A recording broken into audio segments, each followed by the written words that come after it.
Welcome to Astounding Stories of Space and Time. I'm Mardell, and our story this week is Hunting License by James V. McConnell. The helicopters buzzed lazily overhead like fat flies in a warm May wind. "Here they go, right on time," said William Carston III. His hunting jacket shone bright red in the early morning sun as he moved out into the open to watch the planes. "I do hope that they don't get airsick," replied Thomas Thurman from his comfortable chair in front of the fire. He took a long stick and began poking the embers closer to the coffee container. William Carston turned around and looked at his companion. "Why in heaven's name should you be so concerned about them?" he asked. The early morning light on his brown and gray hair gave it a more youthful appearance than it usually had. "They don't hunt very well when they're sick," said Thurman, "and that, of course, is my only concern for them." He smiled at his hunting partner, then motioned him over to the fire. "Have a cup of coffee while we're waiting." Carston walked over to the center of the little forest clearing where they had built the fire.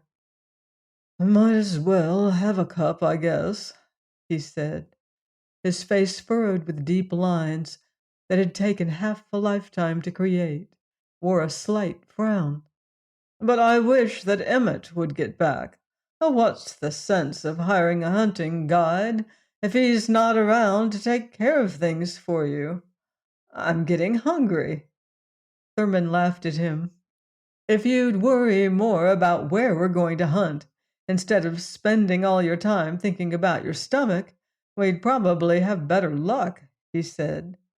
He poured a cup of sweet brown coffee for both of them, then passed one of the cups to Carston. "Emmett probably couldn't get the warden on the phone right away." Thurman, who had once been something of an athlete, began to laugh, his heavy-set body shaking gently with the expressed mirth. "If the worst comes to the worst, Bill, we could fix our own breakfast, you know."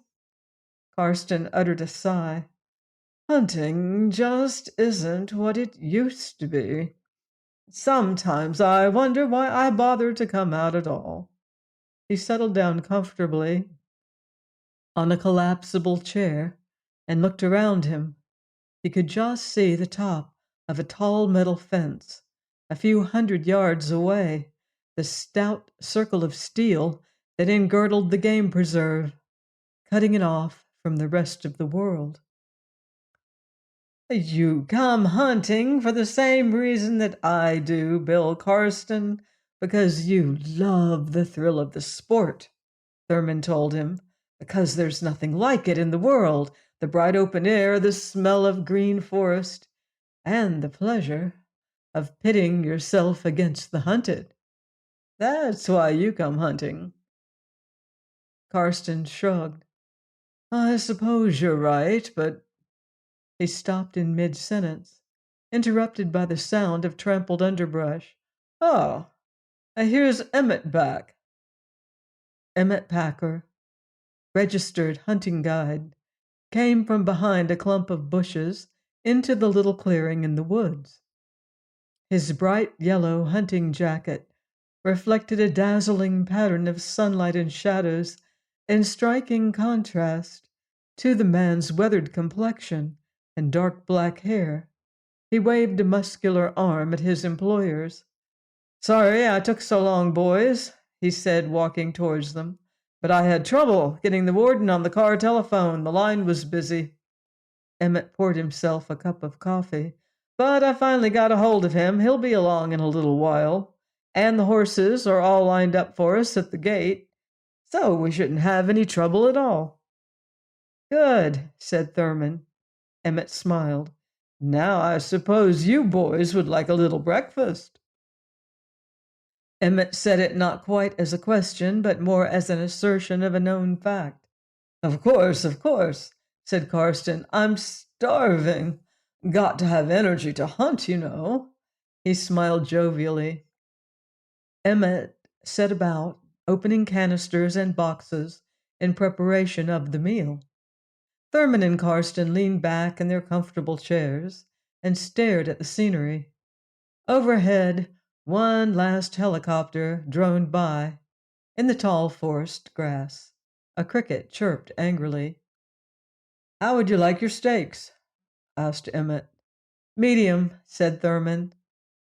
A little on the rare side if you can manage it, said Karsten. And no onions for me. They give me indigestion. He glanced nervously at his watch. I wonder if I'll have time to call the office before the warden gets here. Tom Thurman smiled. Relax, he said. Your office can take care of itself for a change. Well, I guess it can, but then why worry about it, said Thurman. Forget it. Make the most of your vacation after all. It isn't every day in the year that you come hunting humans, you know. Shrugging his shoulders for an answer, William Karsten relaxed again.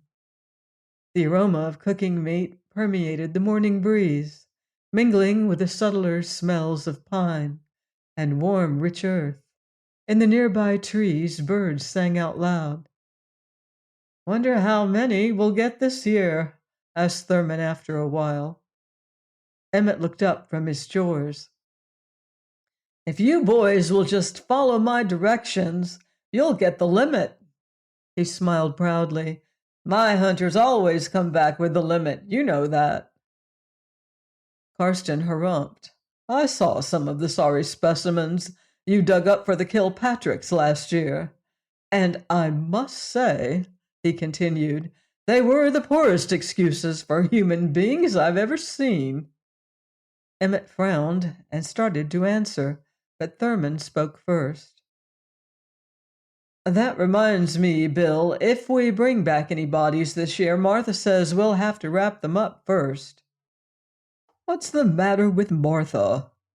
Asked Karsten. She doesn't really object to the sight of naked bodies lashed to the front fenders of your car, does she? With a laugh, Thomas Thurman said, No, Martha doesn't object to our displaying the spoils of the hunt. But she says that last year the blood spoiled the finish of the car, and I don't want to have it repainted again this year. He sighed softly. Just one of her whims, I guess. Breakfast is ready, said Emmett. The high-pitched whine of rotor blades interrupted their meal. The three men watched the bright blue helicopter drop slowly out of the sky and come to a gentle landing at one edge of the clearing. One of the plane's engines had stopped, and the blades were no longer twirling. The door to the aircraft opened, and out stepped a rotund figure dressed in a uniform, the same sky-blue color as that of the plane. He bounced more than walked towards the seated trio. Good day, gentlemen, the warden called out as soon as he was within earshot. Oh, please don't get up on my account. Thurman motioned with one hand. Have a seat, warden. We're glad to see you. The warden plopped his pudgy body down in one of the chairs. Thank you, he said, his voice as round and as jolly as his appearance. Having breakfast, I see.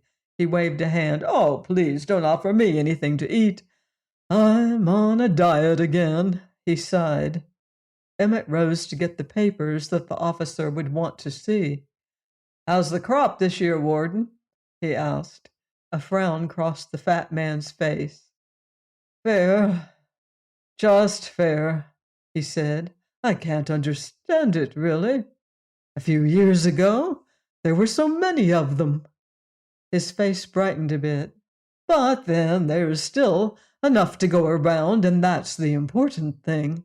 And on the other hand, I suppose that we ought to be happy, from the sociological point of view, of course, that there just aren't as many criminals in our society today as there used to be. It speaks well for us, don't you think? William Carston III made a slight noise with his tongue. But it ruins the hunting. You can't have a hunt unless you've got criminals to hunt for. He turned to his companion. You see, Tom, he said, I told you that it wouldn't be too good this year. I wonder what's wrong with things nowadays, that there just aren't enough criminals, mused Thurman. Emmett returned with the proper papers and handed them to the warden. The fat little man looked them over carefully, then handed them back to the guide with a wave of his hand. They look in excellent order, he told Emmett. He turned to the hunters. You have a good man here in Emmett, he told them. Emmett favored the officer with a smile. Reaching inside his jacket, the warden extracted a little box and handed it to Emmett. Here are the supersonic whistles, gentlemen, and the crystals for your earplugs so that you can hear them. Just be sure to use them. Remember, the first time you sight a quarry, give one long toot on the whistle. If you hear nothing in your earplugs, he's yours to track down. But if you hear 3 short toots in answer, that means that someone else beat you to him. The officer waved a finger at the 2 hunters. And let's have no mistakes and no arguments like we have had in the past. Just follow the rules, blow your whistles correctly, and everyone will have a fair chance at the game. Emmett fitted the slim crystals into the earplugs. They look a little different this year, he said. Oh, yes, the warden told him. We had to go much higher, up the supersonic scale this time, since we discovered that one of the quarries last year could hear up to 22,000 cycles. He smiled jovially. Can't have the hunted hearing the whistles when they're being tracked down, you know. Carston wiped his lips with a napkin and then handed his empty plate to the guide. Any new rules this year, Warden? He asked. No, I think the only new thing we have this year is that hunting jacket of yours, Mr. Carston. It is new, isn't it? Carston beamed. Why, yes, it is. Latest style, I think. He raised his arms to display the brilliant red garment the better. It's a new kind of material, guaranteed to be seen for half a mile, even at night. He lowered his arms, then patted one of the chest pockets. But the best thing is that it's got a self-contained heating-cooling system built right in. All you have to do is to turn the dial and you get whatever weather you want. The warden looked impressed. My, he said, what won't they think of next? He smiled again. I imagine that the people you're going to be hunting would give a pretty penny for one of those today. The weatherman says it's going to be a bit chilly tonight. Thurman lit a cigarette. I guess it is rather hard on them, being dumped in the middle of the preserve completely naked, so to speak. He sighed. But then they're criminals, after all. That's right, said Carston, and remember, they've got their paint to keep them warm, he added, laughing. The warden snapped his fingers. I'm glad you reminded me, Mr. Carston. The paint is a little different this year. Carston looked surprised. They haven't changed the signals, have they? He demanded. Oh, no, said the warden. Black stripes painted all around the body still means he's an ordinary criminal. Black and red alternating stripes mean crimes of passion, and all red stripes used for the subversives, of course, just like always. Coughing discreetly, the warden continued. What I meant was that after the complaints we got last year, we decided to use a really indelible paint so that not even a skilled surgeon could get it off. Complaints? Added Thurman.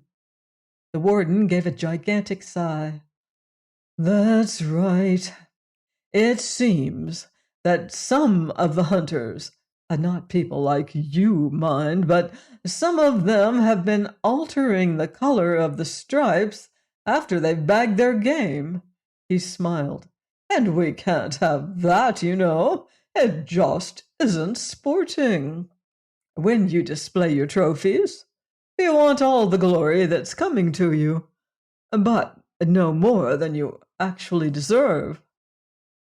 Putting his hands on the arms of the chair, the warden made a valiant effort and managed just barely to remove his body from the comforting confines of the chair.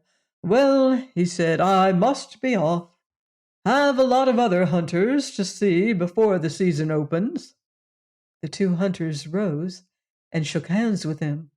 "Now, let's synchronize our watches before I leave," the officer said. He peered closely at his timepiece. "It's now 7:23:05 by my official clock.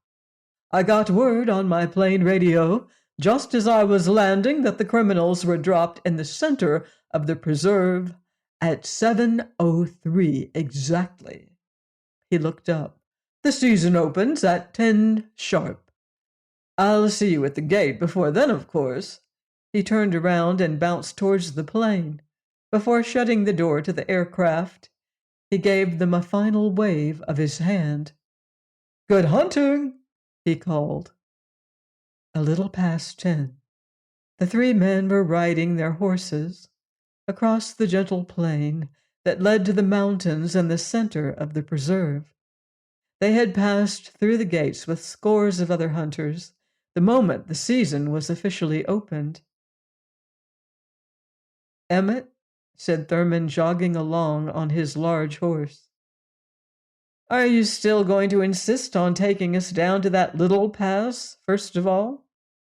Emmett reined his horse in between the mounts ridden by the two hunters. "Well, I don't want to seem pig-headed about it, boys," he told them, "but that's where I think the hunting will be best this time of day." "Nonsense," Karsten told him. "I was talking to Morris Overman about it just last week, and he said he had his best luck over by that big waterfall. You know the one, Emmett. It has lots of trees around it." Emmett raised his eyebrows as if in disdain. "Oh, I know the one all right, and Mr. Overman is a pretty lucky hunter, too, but I think—" Thurman interrupted him. "If you want my opinion," he said, "we'll do well to try it down in that little valley just the other side of the Leaning Stone." He waved a magazine at them. "There's an article on the criminal mind in the latest issue of Hunter's Scientific Monthly by E.C. Stewart.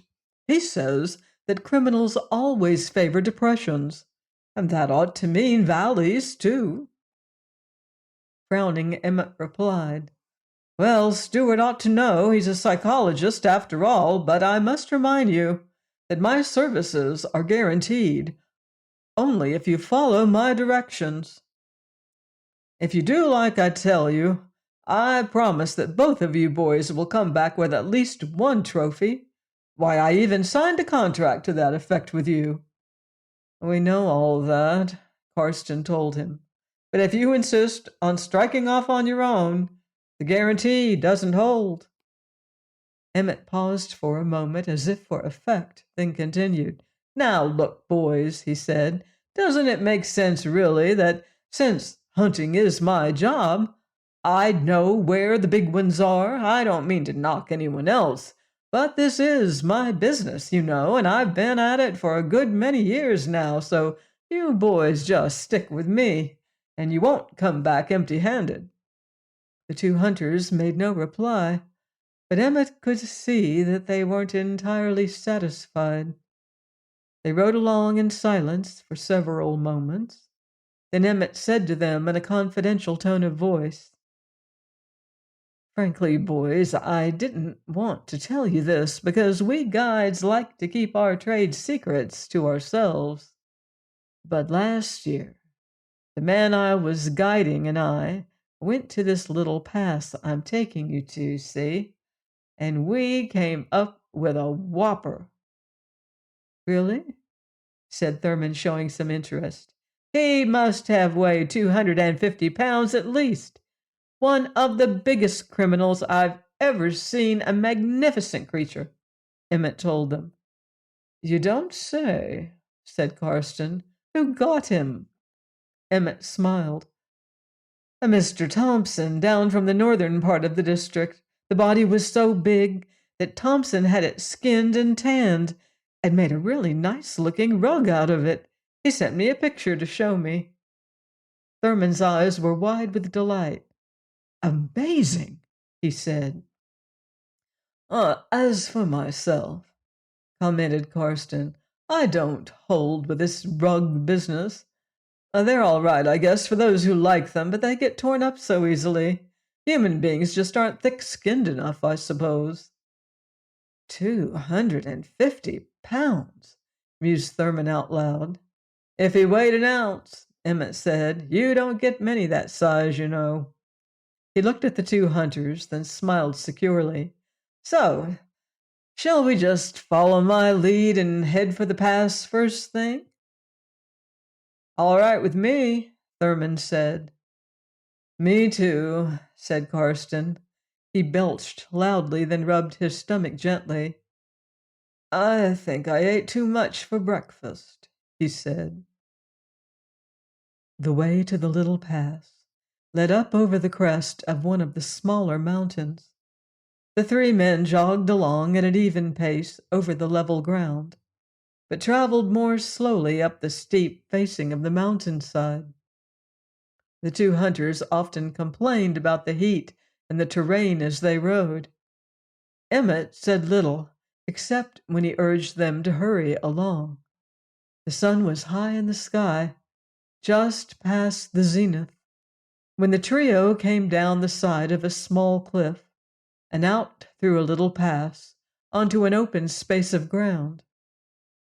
Emmett pulled up his horse and dismounted. Well, boys, he said, let's get off here for a while. The other two dismounted and handed their animals over to the guide. Looks like a fairly good spot, said Thurman.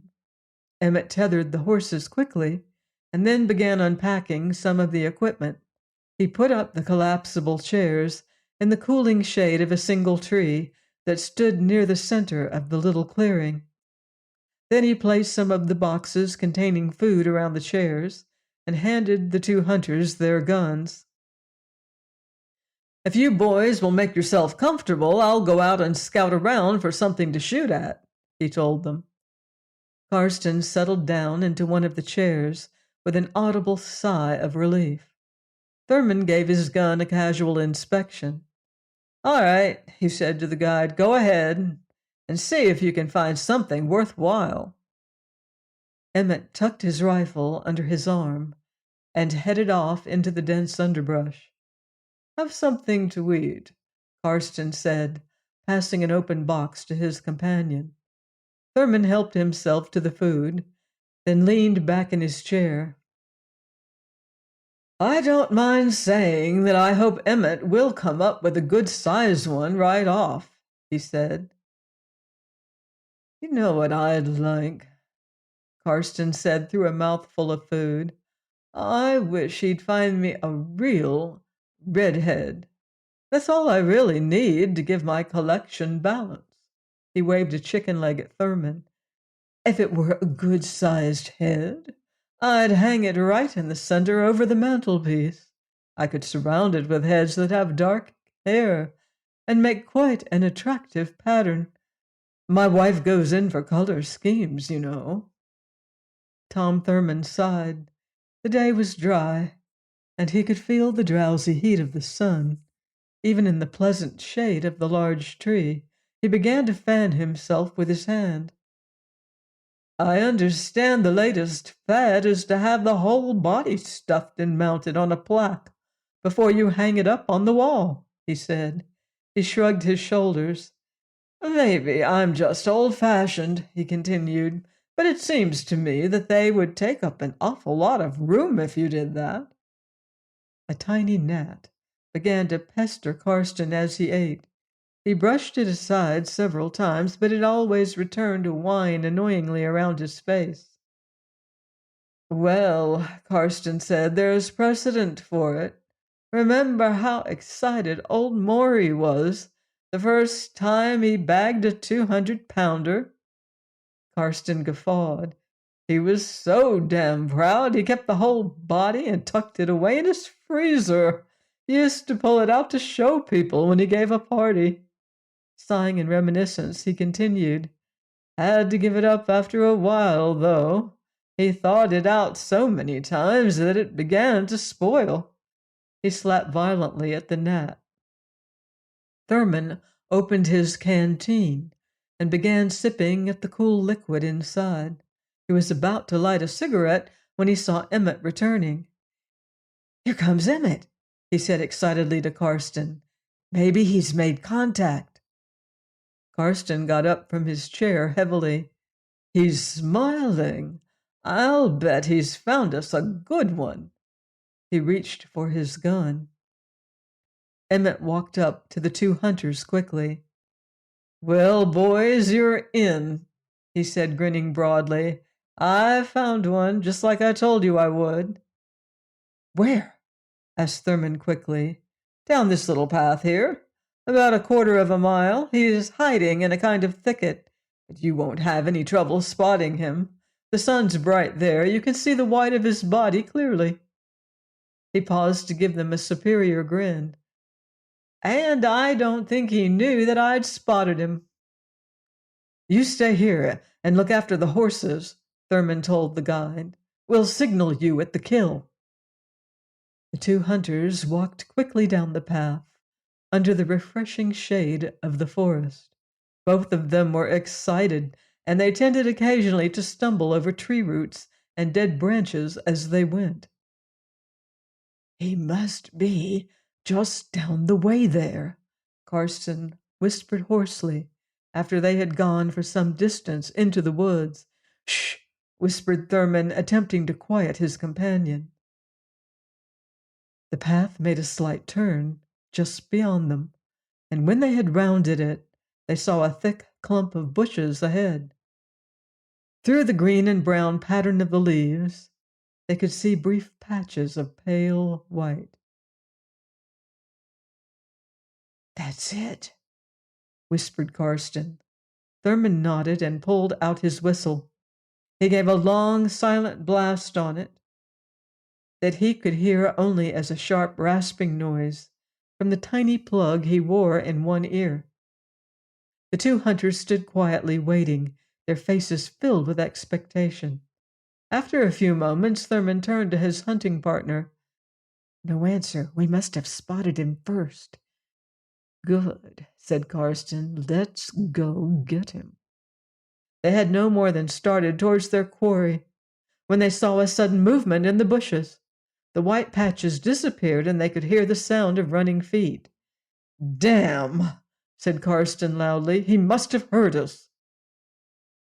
Thurman smiled. It's better this way, Bill. I rather like tracking them down, don't you? Well, it's kind of a bother as far as I'm concerned, especially so soon after eating, Karsten said, but he followed quickly behind as Thurman set off in pursuit. The forest was too thick for a man to run with any real speed, so the hunters managed to stay close behind their quarry without expending too much energy. I wonder what he looked like, Karsten said, as they pushed their way through the thick underbrush. I didn't get a good look at him. Neither did I, Thurman replied, grabbing hold of a vine to pull himself over a dead tree that stood in their path. I hope he isn't just an ordinary criminal. I've got enough black stripes at home as it is. Look out, Karsten cried suddenly. He's doubling back on us. The two men turned rapidly and set off in a new direction, attempting to head off their quarry before he could make his way to open ground. They managed to get in between him and the edge of the woods, and were rewarded by seeing a brief ripple of white as the naked man turned and started back towards the center of the little forest. Good work, said Thurman. Most of the time, they tracked him simply by listening to the directions the noise of his running came from. Often they were close enough as his heels to get a quick glimpse of flesh in the distance, an arm, a leg, or part of his back. They got their first good look at him when they came out from behind a rock into a little clearing. The quarry was just disappearing into the forest on the other side of the open space. "Red stripes!" cried Karsten as they rushed across the clearing. "He's a subversive! Now that is luck!" "Looks awfully small to me," said Thurman, "whatever he is." "Damn. You don't suppose it could be a woman, do you?" Karsten asked somewhat breathlessly. "We only got a glimpse of it." "I hope not. Supposed to be bad luck to shoot a woman first thing on a hunt, you know," Thurman replied as they reached the far side of the clearing. "Anyway, we'll soon know." They plunged into the heavy forest, only a few hundred yards behind their game. Following rapidly along behind him, they left a wake of broken branches and torn limbs as they went. The forest rang with the sounds of the chase. Soon sloshing along a little stream, they came up over a grassy knoll and down into a shallow glade on the other side of it. "He's heading for the rocks over that way," Thurman said, turning off in pursuit. "He won't be able to go much farther." "I don't know if I'll be able to go much farther," said Karsten, the perspiration beading out across his heavy face. "I'm not used to this."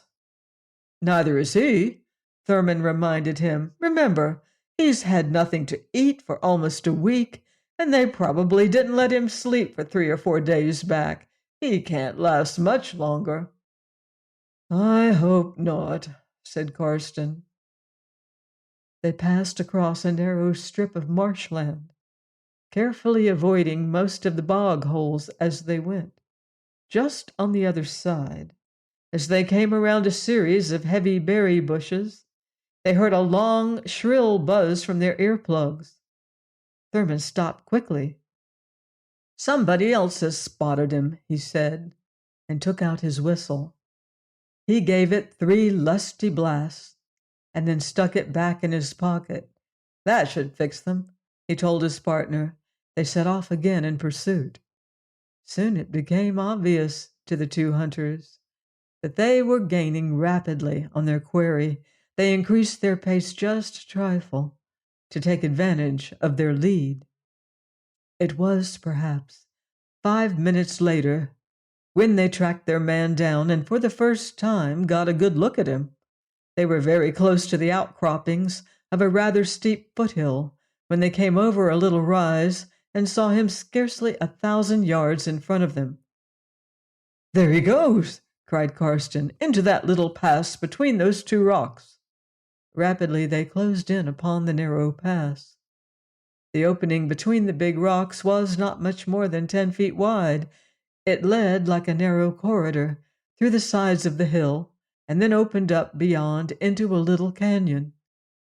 The 2 hunters paused just on the other side of the pass. "I think he's trapped," said Thurman.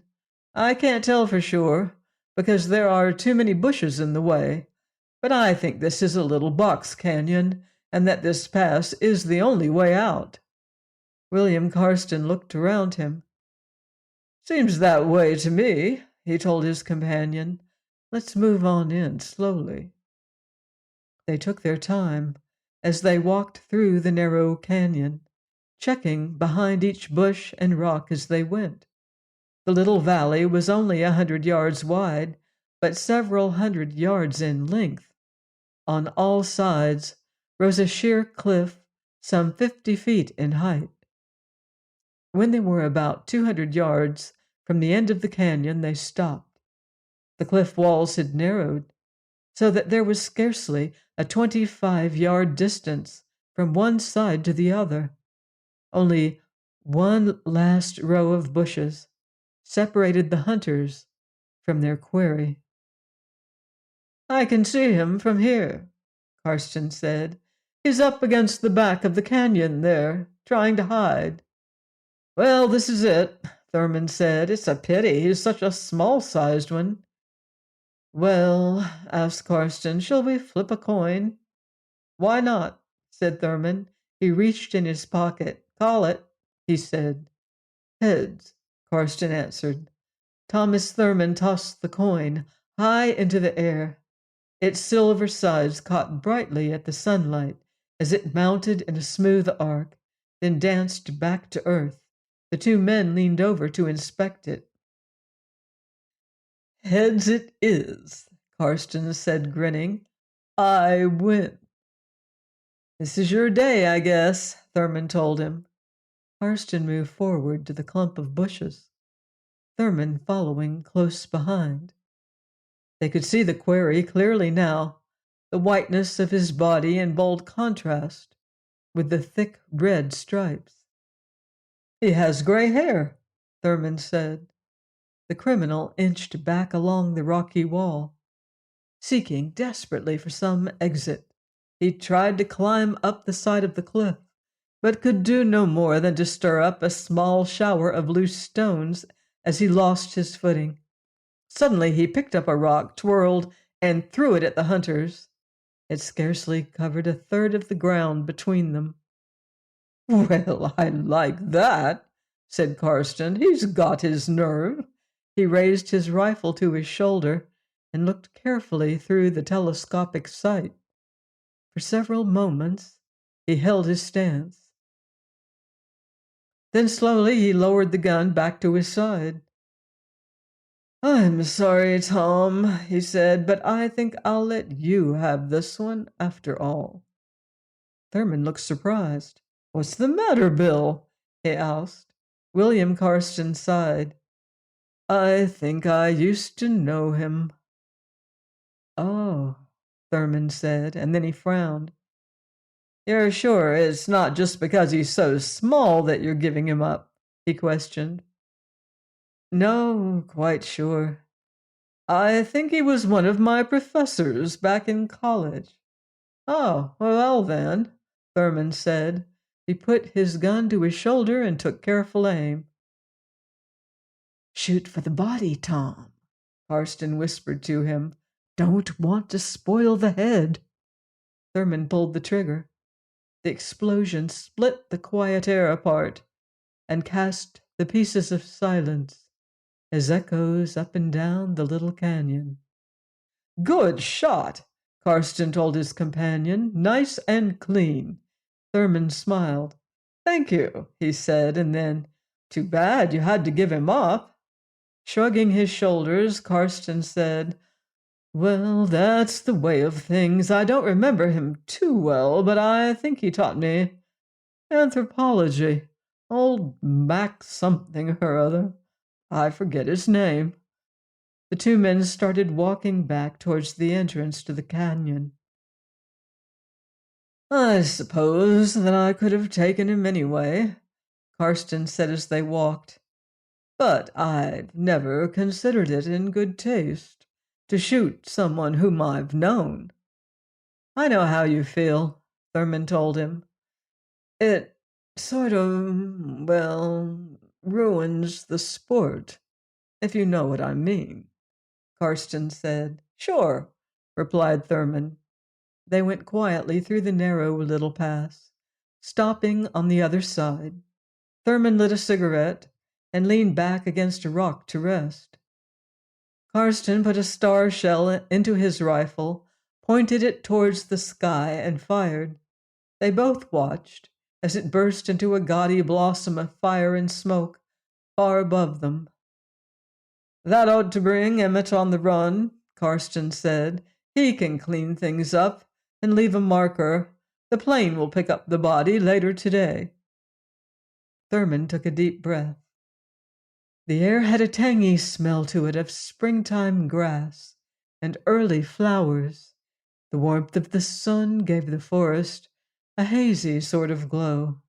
In the nearby trees, small animals chattered loudly. Nice day, isn't it, Bill? It certainly is, Karsten answered, gazing thoughtfully at the pleasant landscape. But look at those clouds. It might rain tonight. It might at that, Thurman told him. He gave another sigh, and then smiled, dropping his cigar to the ground and crushing it out beneath his boot. Well, shall we go? He asked. I'm getting hungry.